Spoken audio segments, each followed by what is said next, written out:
Olá, sejam muito bem-vindos a mais um episódio do Entrevista Folha. O nosso convidado de hoje é o vereador Vinícius Santana. Hoje ele conta pra gente um pouco sobre sua trajetória e os desafios do Legislativo. Seja muito bem-vindo, Vinícius. É um prazer recebê-lo aqui com a gente. Raíza, muito obrigado, né? É uma honra estar aqui com vocês, né? Conversando um pouco aqui com a Folha Estado, pela oportunidade de estar conversando com a população rondanopolitana. Obrigado. Vinícius, para a gente começar, vamos falar um pouco sobre essa trajetória, né? A sua trajetória, o que te levou a escolher o caminho político, né? Raíza, o que eu falo assim? A política, existe um termo bem conhecido e antigo que fala bem assim: o grande problema de quem não gosta de política é que vai ser governado por quem gosta. E a gente percebeu que, infelizmente, as pessoas que gostavam de política, não eram bem intencionadas. E é por isso que o Brasil está como está hoje. Então, essas pessoas mal intencionadas, elas ocuparam esse espaço, né, da política. E quando a gente, como população, quando nós percebemos isso,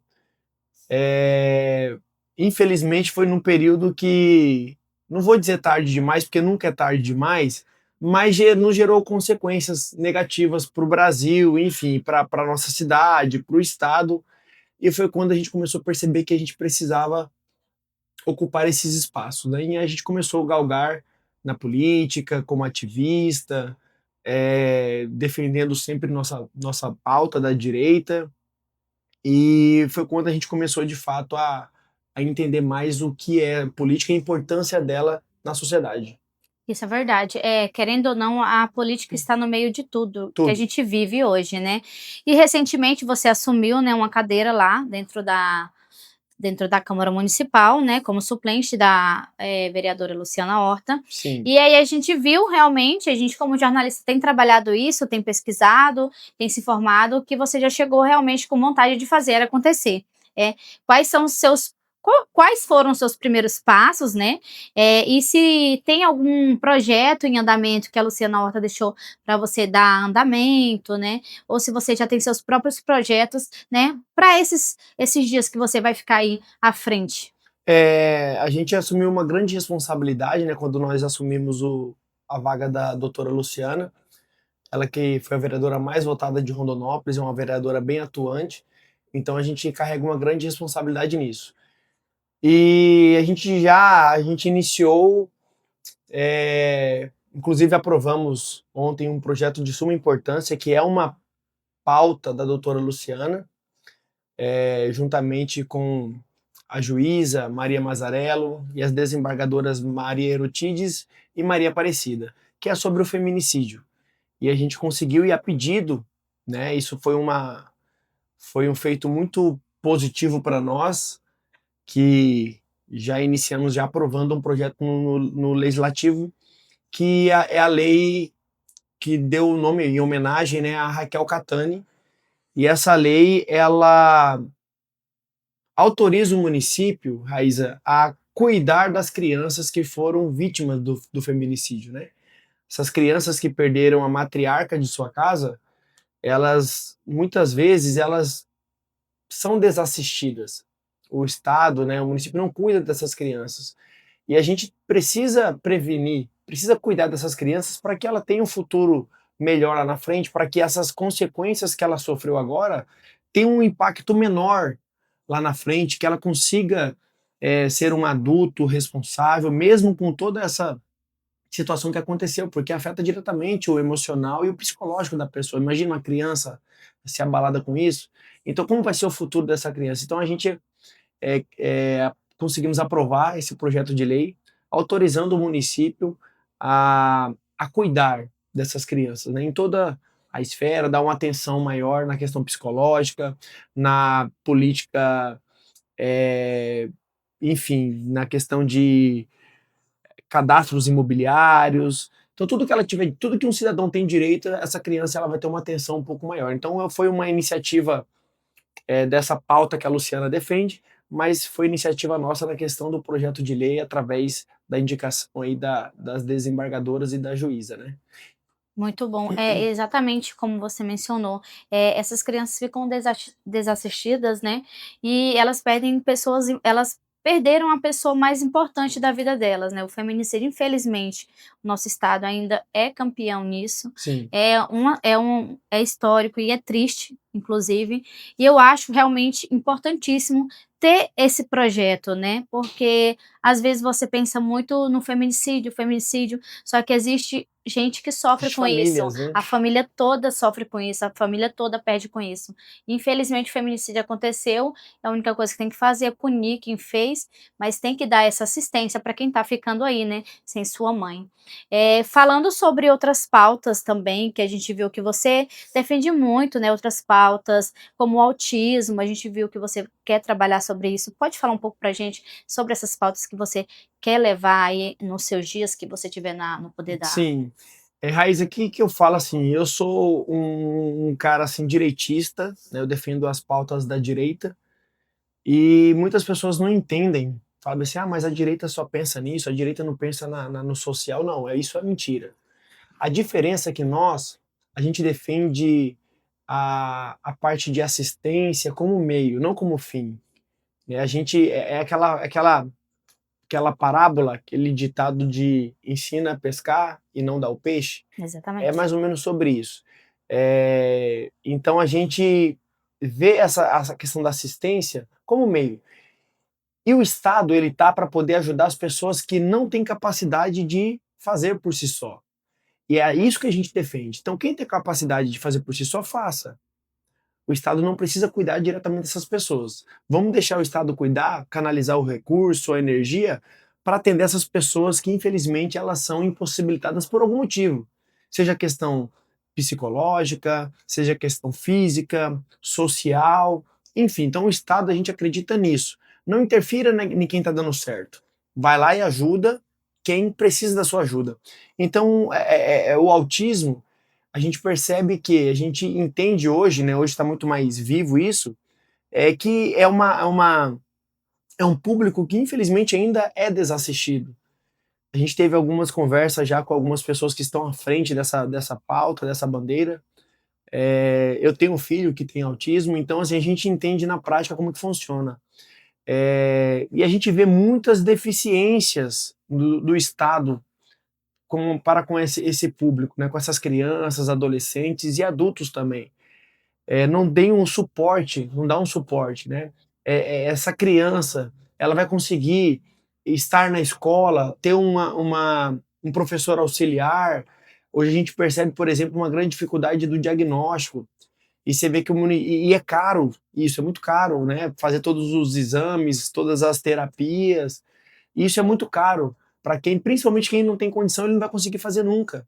Então, o Estado tá para isso. Quem tem condição, ok, beleza, vai lá procura um hospital particular, se aqui no Rondonópolis não tem, ele vai em Cuiabá, se não tem Cuiabá, ele vai para São Paulo, ele tem meios. Agora, quem não tem condição, é onde a gente defende que o Estado tem que intervir. Então, é um público que precisa da atenção. Eu sei que tem muitos vereadores que já abraçam essa causa, e eu estou para somar também com mais essa força para a gente conseguir resolver parte desse problema, né? A gente sabe que é algo assim que é uma luta que vai demorar muito tempo, mas a gente pode ir melhorando, né? Cada dia mais. É uma luta constante, né? É Constante. um público que realmente precisa de um olhar mais atento, precisa ser mais assistido, porque infelizmente é como você falou, tem gente que não tem meios nenhum para fazer esse diagnóstico, né? Para ajudar a criança. Então, realmente é uma causa muito bonita e eu espero realmente que seja aprovado todos os projetos em cima disso. A gente sabe também que são poucos dias dentro da Câmara Municipal, mas como que funciona, como que está funcionando, né, esse diálogo com os outros vereadores para poder conseguir elaborar seus projetos, fazer essa aprovação dos seus projetos. Tem sido tranquilo, está sendo muito um diálogo bacana? Sim, então tá sendo bem tranquilo. Eu tenho um bom relacionamento ali, basicamente, com quase todos os vereadores, né? Eu já conheci alguns deles e o que eu penso assim, Raíza, o que for bom para Rondonópolis não tem por que vereador dificultar. Entendo que tem posições diferentes, né? Cada um às vezes pensa de uma forma diferente, ideologicamente também. A gente sabe que o campo ideológico, ele existe uma certa extremidade, e existem vereadores que é da oposição a minha relacionada ao campo ideológico, né? Eu sou da direita, tem uns que é do PT, né? Da esquerda, defende o PT, o Lula, e eu sou completamente contra esse governo. Ok, então o que for na esfera ideológica, cada um no seu quadrado. Né? Então a galera que defende esse lado fica pro lado de cá, a galera que defende o lado fica pro lado de lá. É água e óleo. Mas aquilo que for para a cidade, aquilo que for Um bem maior, um né? bem maior no campo administrativo, enfim, não tem por que a gente entrar nesse embate, né? O que eu deixei muito claro, isso eu sou maduro politicamente para entender e saber diferenciar isso. Mas, de forma geral, a gente tem tido um bom relacionamento, não estamos vendo dificuldade, né, com a Câmara de Vereadores, eu acho que está bem, bem tranquilo. Em relação à comunidade, os bairros estão sendo bem assistidos por você? Você tem feito esse diálogo com a população, indo aos bairros, que isso é importante, ter essa aproximação com a população, né? Qual a sua opinião sobre isso? Porque realmente o vereador ele precisa Sim. ter essa proximidade com o público, né? Sim. Nesses dias, o que eu estou fazendo? Eu fiz um plano de ação, né? Como minha profissão, eu trabalho no ramo imobiliário, então eu tenho empresa nessa área, então a gente já está acostumado a fazer plano de ação, plano de negócios, e enfim, né, planejamento, né? E eu tenho ido visitar, eu tenho visitado todos os PSFs, né? Então o que eu quero fazer? Mas eu quero visitar, estar em loco em todos os PSFs e creches. Porque quando você faz isso, você de forma direta já está atendendo a comunidade. Porque aquela comunidade, aquele bairro específico, ele precisa daquele atendimento, daquele PSF, daquela creche, enfim. E então a gente está entendendo, buscando entender o que está acontecendo, né? Então, no PSF do bairro, região da Vila Rica, por exemplo, há um PSF lá da região do Parque Universitário. Então, está funcionando, não está? A creche lá da região do Matias Neves está funcionando, não está?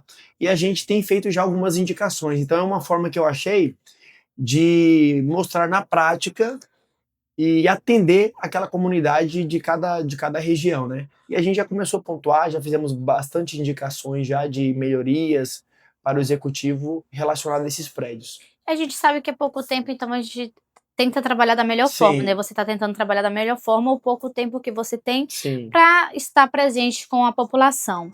Em relação aos planos futuros, né? A gente sabe, a gente vê e estuda todos os nossos entrevistados, a gente vê que politicamente você é uma pessoa, né, bem atenta a tudo. As expectativas para 2026, você já tem alguma expectativa que quer adiantar para a gente, que pode adiantar para a gente? Raiz, eu penso assim, ó, como eu disse aí no início, a, a política não aceita vácuo, né? Então, assim, os espaços têm que ser ocupados. E se você, Raíza, não ocupar esse espaço, se a Brunina ocupar o espaço, se o João não ocupar o espaço, alguém vai ocupar. E muitas vezes esse alguém não é quem a gente queria. Né? Talvez esse alguém não representa a gente, não te representa, não me representa, não representa aquilo que você defende, acredita. Então, mediante a isso, mediante o que está acontecendo no Brasil, e eu já estou como um ativista político já há algum tempo já, e a gente sempre briga, cobra, e aí os caras não fazem, ou não dá certo, ou não tem a coragem que a gente acha que deveria ter. Enfim, eu falei, bom, tá na hora de eu parar só de cobrar os deputados federais e talvez compensa eu poder colocar meu nome à disposição. E esse projeto veio através de um grupo, né, um grupo aqui de Rondonópolis, que viu potencial no nosso nome, pelo nosso posicionamento, pelo conhecimento que a gente já adquiriu. A gente sempre busca tentar aprender mais. Eu sempre tenho ido a Brasília, então esse ano eu já fui mais de 10 vezes em Brasília. Sempre que tem pautas importantes, eu vou para lá, acompanho. Se precisa votar em algum projeto, a gente bate em porta de cada deputado lá federal para conseguir fazer alguma aprovação de algum projeto no âmbito nacional, ligado à nossa pauta da direita. Então eu vi que eu posso fazer isso. E aí eu aceitei o desafio. Então hoje coloquei meu nome à disposição. Estamos trabalhando, né? Claro que tudo é construção. construção. Lá na frente a gente vai verificar a, a viabilidade do projeto, mas hoje sim eu me coloco como pré-candidato a deputado federal. Olha que de primeira mão aqui pra gente, né, isso é muito bom, até porque como você falou, tudo é um projeto, tudo tem que Sim, ser bem estudado, bem estruturado, é realmente um cargo bastante importante para todo o país, para todo o estado, então isso é muito bom, parabéns, né, pela obrigado. iniciativa.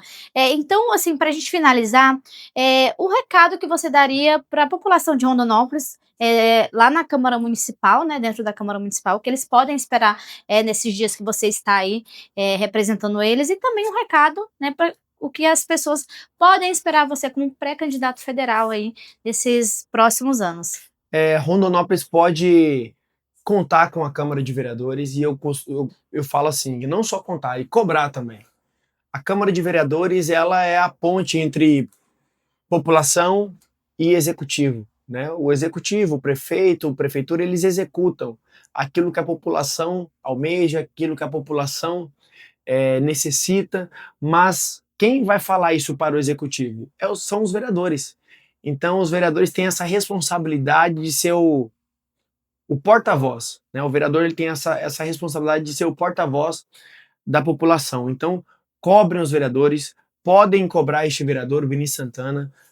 A gente aceita ideias, a gente aceita críticas. Eu sou uma pessoa assim que eu costumo dizer que eu sou maduro emocionalmente, ao ponto de entender que uma crítica nem sempre ela é pessoal. Então eu aceito críticas, né? Podem falar, pode me criticar, eu vou avaliar, vou reavaliar a crítica, eu aceito ideias, então esperem um vereador acessível para a população, alguém que vai lutar para a população, pode ter certeza disso, porque a posição do vereador é justamente essa, cobrar, fiscalizar, legislar pelo bem comum, pelo bem de Rondonópolis, pelo bem e pelo crescimento de Rondonópolis. Então, podem esperar a melhor atuação do vereador Vinícius Santana. E, como pré-candidato a deputado federal, se Deus permitir, a gente ter essa oportunidade lá na frente, esperar um político, vamos assim dizer, junto com a população. A gente precisa hoje de políticos posicionados, principalmente na esfera federal, para que exista o equilíbrio no Brasil. O que está faltando no Brasil hoje é o equilíbrio. Todo mundo tem divergência, não tem problema se você é petista, se você gosta do Lula ou se você não gosta, tá tudo certo. Existe essa divergência, faz parte do processo democrático. Agora, quando a gente tem algo ilegal acontecendo, algo que dificulte a democracia, algo que você é barrado, que sua voz é cerceada, sua liberdade é cerceada, aí onde entra o problema. E é contra essas coisas que a gente tem que lutar. E para isso acontecer, para que o Brasil mantenha equilibrado, para que o Brasil cresça, a gente precisa de uma Câmara independente, autônoma e posicionada. Então eu acredito que eu consigo fazer esse papel, eu acredito que eu tenho capacidade de fazer isso e conhecimento também para poder ajudar o Brasil e, consequentemente, ajudar o Mato Grosso, que é o estado que eu amo, ajudar Rondonópolis, trazendo recursos, porque cada deputado federal tem emendas parlamentares que pode estar ajudando a cidade, né? Então, esse é o meu compromisso que eu faço com Rondonópolis. Parabéns, né, por essa iniciativa. Realmente, você tem que ter coragem para assumir um cargo tão, né, se colocar à disposição de um cargo tão importante, né, Sim, para todo o país, para todo o estado. E é como você falou, pessoas têm ideologias diferentes, bandeiras diferentes, posicionamento diferente, mas a gente não pode esquecer que a gente está lutando sempre por um bem maior, né? Pelo o sim. bem maior da nossa cidade, do nosso estado, do nosso país. Ele sempre tem que vir em primeiro lugar. Então, como político, né? Como a pessoa como política, ela tem que pensar sempre nisso. Por que que ela entrou lá? Ela entrou para ajudar a cidade, o estado, o país. Então, isso tem que vir em primeiro lugar. Parabéns mais uma vez, Vinícius, e muito obrigado pela sua vinda, né? Disponibilizar seu tempo na sua agenda, que eu sei que não está sendo fácil, Imagina. por Mas é vir uma até honra. aqui. Muito obrigada, tá? Eu que agradeço. É uma honra estar aqui, não é nenhum sacrifício. Que bom. Gente, e para vocês verem entrevista como essas e outras informações de tudo que acontece na nossa cidade e todo o estado de Mato Grosso, é só acessar o nosso portal www.folhestado.com.br. Até a próxima!